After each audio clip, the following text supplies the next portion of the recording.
Rev up your engine.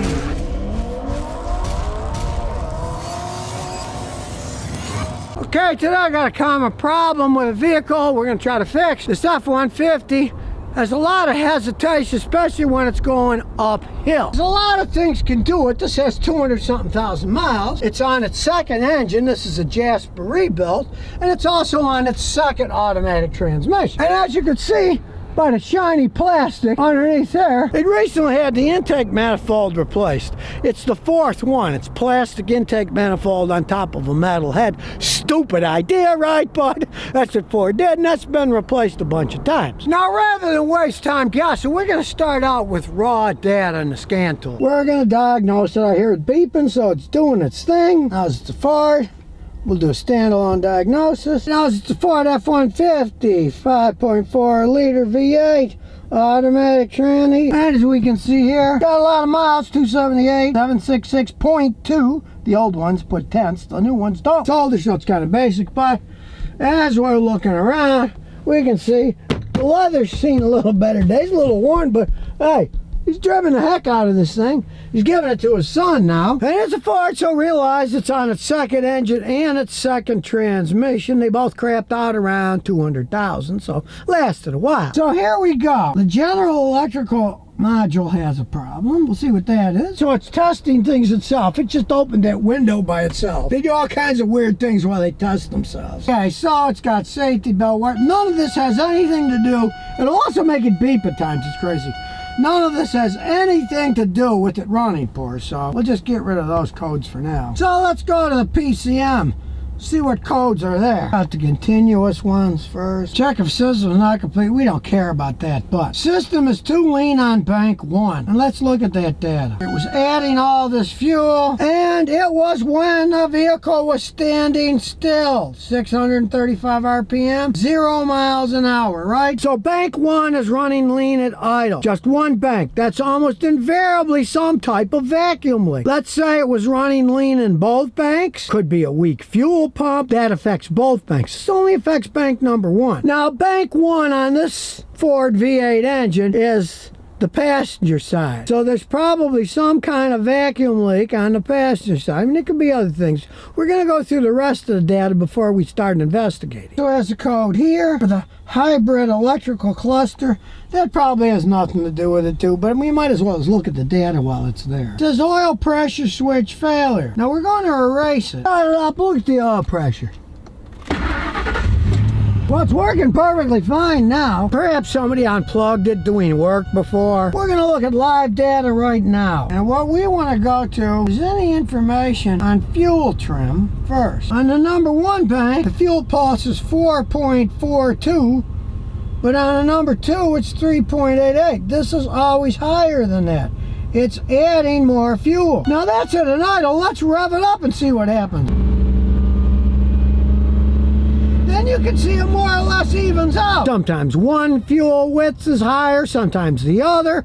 So it's only doing this at a lower speed, right? That is a classic sign of a vacuum leak, because when you're idling, the engine has to have perfect air and fuel or it'll act up. When you're going really fast, the engine's spinning so fast that a little bit off, a little vacuum leak really isn't going to hurt anything. As I said, I don't think it's a fuel pump problem because, hey, it would affect both banks, not just one. You can see there's no fault in the fuel pump system. Now you can see the injectors themselves have no fault. It's not an injector problem. A bad injector, something, maybe one of them be going bad, but no, both sides, none of them have any faults. And you can see the fuel trim on bank 1, it's adding 26% fuel. That's why the check engine light's on and tripping a code for running too lean. Where the other side is 9.37. It's still running a little bit lean, but nothing like the other side. And once we rev it up,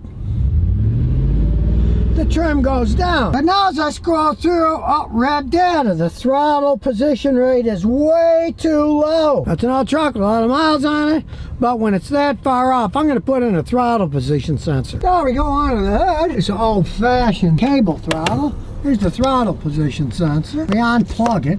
Then we got to unscrew this. As you know, everything's in the way, so I got this 1/4-inch ratchet with 8mm, and you can see right there.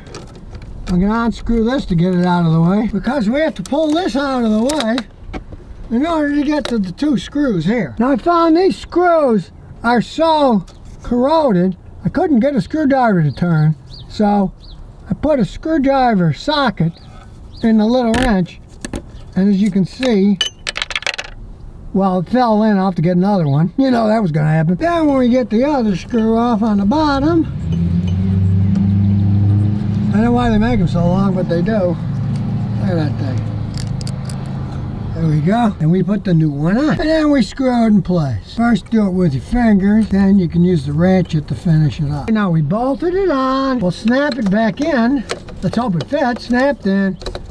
And we'll bolt this stupid piece back on too, the one that was in the way. Now this is an old vehicle. You got to reset the TPS, it's automatic. You don't need a fancy computer because it's an old one with a throttle cable. All you got to do is disconnect the battery terminal. Now we'll turn the headlights on, they won't come on, but that'll dissipate anything that's in a capacitor. That's another advantage of an old vehicle. You don't need a billion computers because they don't have to have everything reset using a computer and software. Just disconnecting it, turn the headlights on to drain any capacitors, 5-10 minutes, that'll reset it. Then we put the battery terminal on, make sure you get it nice and tight. Put the stupid little cover back on. Now we'll start her up. Let it settle down a little. Let's take for a spin. Old truck, no backup camera. Gotta say, the oil's pretty smooth. Put it in low gear so it'll rev higher, stretch things out more. So here we are at the back of our route, going our little drag strip. We'll give it a little running test. Whether that guy gets a little wet, there's nobody behind us, so we don't have to worry about being rear-ended. So we'll wait a little. Here we go.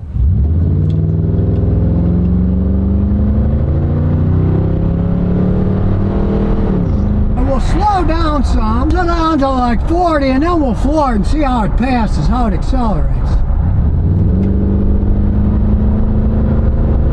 Not perfect, but it's not bad for all the mileage it's got. Now we'll slip it down a gear so we can run it a little harder. See, we're higher RPMs now. Remember from the beginning at idle, the long-term fuel trim was over 25% before for bank 1. Now it's gone down to 10.9. It's minus a little, and then sometimes it's perfect at 0. So it's kind of equilibrating itself. There, it's 0. That's perfect. So somehow wrong throttle data was screwing up how it was running. Now it's running decent as it stands after I changed the sensor. It's not perfect. I noticed when I checked the catalytic converters, they're a little bit clogged up. No surprise. It's got almost 300,000 miles. It's been through an engine that obviously burnt oil, and the oil's kind of clogging it up a little. It's running good enough. You want to get an old truck like this perfect, you're nuts. There's too many things. Those catalytic converters are really expensive because they got that weird Ford oval shape, and only so many people sell them, so it's a real pain in the butt getting them unless they're super expensive. And as good as it runs now, I personally would just leave it alone. Just for kicks, I ran a smoke test on the intake manifold. It didn't have any leaks. I didn't hear it sucking any air. When I put the smoke leak detector on, I didn't see any smoke coming out anywhere. A lot of this stuff was just because the computer was getting wrong information from the throttle position sensor, and it made things go squirrely, especially at idle. You notice the trim got better the faster you went, but at idle, if things aren't just right, they can do squirrely things. And since that was the only data that was in the red, I changed that part, and voila. So don't be disheartened if your car or truck isn't running right. Get yourself a scan tool. You didn't need a super fancy one like I used in the beginning. The second one that I used is a $250 one. Gave all kinds of data too, so don't ever expect perfection in a vehicle that's got about 300,000 miles on it. Unless it's a Toyota, then you probably won't have to do much. And here's some bonus questions and answers. Not from real says, how do we get past the screen on the brake fluid master cylinder? I want to test the brake fluid to see if it's any bad or not with one of those strip testers, but that screen's in the way. I can't get it out. Hell, okay, well, it's real easy. Those stupid screens, they just kind of snap in. So what you do is you can get thin needle nose pliers. You can grab the edge, bend it a little, it'll pop right out. Or you can get 2 thin little screwdrivers, put one on each side, kind of work them in and then pop them, and it'll fly out of the hole. Then you can test it. And if you're gonna like bleed your brakes out and you want to suck everything out with like a turkey baster and then put new fluid in, same thing. You just either get needle nose pliers that are fine, pull it out, or a couple little thin screwdrivers and pop it out. Brake fluid is hydroscopic. It absorbs water vapor really fast. Once you use brake fluid fluid out of a can. Unless you tighten it real tight and use it within the next month or two, it's crap anyway. So you don't store the stuff. When you need brake fluid, you want to do it from a fresh can. Then you don't have to worry about anything being in it. If you got gloop in it, throw it away. Don't worry about the little screen keeping the parts out. You don't want to use that anyways. So if you never want to miss another one of my new car repair videos, remember to ring that bell.